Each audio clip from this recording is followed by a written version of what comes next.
ರೇಣುಕಾಸ್ವಾಮಿ ಹತ್ಯೆ ನಂತರ ಪ್ರಮುಖ ಸಾಕ್ಷಿ ಬೆಚ್ಚಿ ಬಿದ್ದು ಊರೆಲ್ಲ ಓಡಾಡಿದ್ದ ಅನ್ನೋದು ಪೊಲೀಸ್ ತನಿಖೆಯ ಸಂದರ್ಭದಲ್ಲಿ ಗೊತ್ತಾಗಿದೆ. ಪಟ್ಟಣಗೆರೆ ಶೆಡ್ಡಲ್ಲಿ ಕೆಲಸಗಾರನಾಗಿದ್ದವನು ಪ್ರಮುಖ ಸಾಕ್ಷಿ ಈ ಕೇಸಲ್ಲಿ, ಅಂದರೆ ಐ ವಿಟ್ನೆಸ್ಸು. ಹತ್ಯೆಯನ್ನು ಕಣ್ಣಾರೆ ಕಂಡ ನಂತರ ಆತ ತನ್ನ ಹುಟ್ಟೂರು ಸೇರಿಕೊಳ್ತಾನೆ.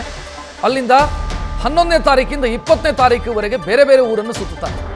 ನ್ಯಾಯಾಧೀಶರ ಮುಂದೆ ಈ ಪ್ರಮುಖ ಸಾಕ್ಷಿಯ ಹೇಳಿಕೆಯನ್ನು ಸದ್ಯ ದಾಖಲಿಸಿಕೊಳ್ಳಲಾಗಿದೆ. ಅಂದರೆ ಆ ಶೆಡ್ಡಿನ ಕೆಲಸಗಾರ, ಆತ ಕೃತ್ಯಕ್ಕೆ ಪ್ರತ್ಯಕ್ಷ ಸಾಕ್ಷಿ. ಅದನ್ನು ನೋಡಿದ ನಂತರ ಆತ ಮನೆಗೆ ಓಡಿ ಹೋಗ್ತಾನೆ. ಅಲ್ಲಿಂದ ಆತ ಬೇರೆ ಬೇರೆ ಊರಿಗೆ ಟ್ರಾವೆಲ್ ಮಾಡಿದ್ದಾನೆ ಅನ್ನೋದು. ಈ ವಿಚಾರಕ್ಕೆ ಹೆಚ್ಚಿನ ಡೀಟೇಲ್ ನೀಡೋದಕ್ಕೆ ಶಿವಕುಮಾರ್ ರೆಡಿ ಇದ್ದಾರೆ. ಶಿವಕುಮಾರ್, ಇದು ಮೊನ್ನೆ ಬೇಲ್ ಅರ್ಜಿಯ ವಿಚಾರದಲ್ಲಿ ಈ ವಿಚಾರ ಪ್ರಸ್ತಾಪ ಆಗಿತ್ತು. ಸಿ.ವಿ. ನಾಗೇಶ್ ಅವರು ಒಂದು ಕೌಂಟರ್ ಆರ್ಗ್ಯುಮೆಂಟ್ ಮಾಡಿದ್ರು ಇದಕ್ಕೆ. ಆತ ಎಲ್ಲೆಲ್ಲೋ ಸುತ್ತಾಡಿದ್ದಾನೆ ಅನ್ನೋದನ್ನು ನೀವು ಹೇಳ್ತಾ ಇದ್ದೀರಿ. ಟ್ರಾವೆಲ್ ಡೀಟೇಲ್ ಏನಾದರೂ ಇದೆಯಾ? ಟಿಕೆಟ್ ಡೀಟೇಲ್ಸು, ಆತ ಎಲ್ಲಿ ಸ್ಟೇ ಆಗಿದ್ದ, ಇಂಥ ಡೀಟೇಲ್ ಏನಾದರೂ ಇದೆಯಾ ಅಂತ ಪ್ರಾಸಿಕ್ಯೂಷನ್ಗೆ ಇದು ಲಭ್ಯ ಆಗಿದೆಯಾ?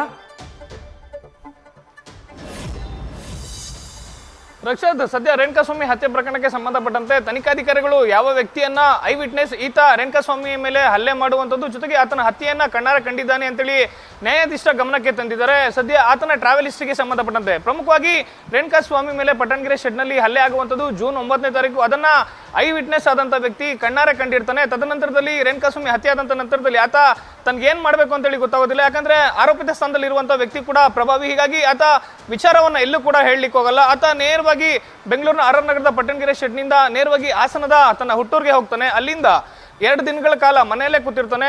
ಜೂನ್ 11, 12ನೇ ತಾರೀಕು ಸ್ವತಃ ಆತ ಮನೆಯಿಂದ ಹೊರಗಡೆ ಕೂಡ ಬರೋದಿಲ್ಲ. ಜೂನ್ 13ನೇ ತಾರೀಕು ತನ್ನ ಸ್ನೇಹಿತರ ಜೊತೆ ಗೋವಾಗೆ ಹೋಗ್ತಾನೆ. ಗೋವಾದಲ್ಲಿ 3 ದಿನಗಳ ಕಾಲ ಆತ ಖಾಸಗಿ ಹೋಟೆಲ್ನಲ್ಲಿ ಕಾಲ ಕಳೆಯುವಂತಹ ಸಂದರ್ಭದಲ್ಲಿ ಮಾಧ್ಯಮಗಳ ಮೂಲಕ ಆತನಿಗೆ ಗೊತ್ತಾಗುವಂಥದ್ದು ಪವಿತ್ರ ಗೌಡ ಹಾಗೂ ದರ್ಶನ್ ರೇಣುಕಾಸ್ವಾಮಿ ಹತ್ಯೆ ವಿಚಾರಕ್ಕೆ ಸಂಬಂಧಪಟ್ಟಂತೆ ಅರೆಸ್ಟ್ ಆಗಿದ್ದಾರೆ.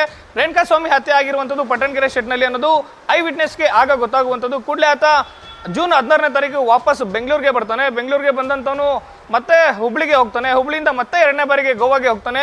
ಇದೇ ವಿಚಾರಕ್ಕೆ ಸಂಬಂಧಪಟ್ಟಂತೆ ಈ ಪ್ರಕರಣದಲ್ಲಿ ರೇಣುಕಾಸ್ವಾಮಿ ಹತ್ಯೆ ವಿಚಾರವನ್ನ ಓರ್ವ ವ್ಯಕ್ತಿ ಪ್ರತ್ಯಕ್ಷವಾಗಿ ಗಮನಿಸಿದಾನೆ ಅನ್ನೋದು ತನಿಖಾಧಿಕಾರಿಗಳ ಗಮನಕ್ಕೆ ಬರುವಂಥದ್ದು ಜೂನ್ 20ನೇ ತಾರೀಕು.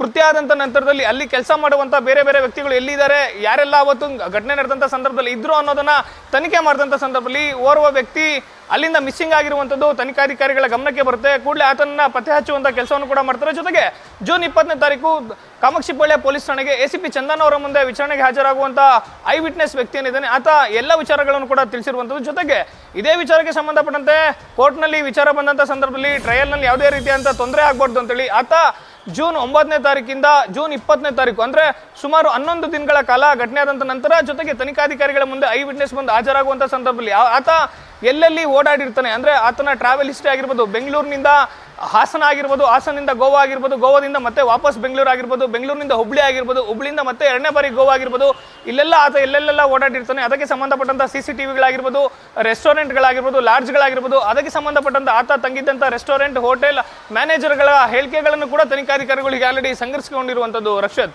ಥ್ಯಾಂಕ್ ಯು ಶಿವು ಮಾಹಿತಿಗೆ. ನ್ಯೂಸ್ ಫಸ್ಟ್ ನಿರ್ಭೀತಿಯಿಂದ ನಿಮ್ಮ ಪರವಾಗಿ.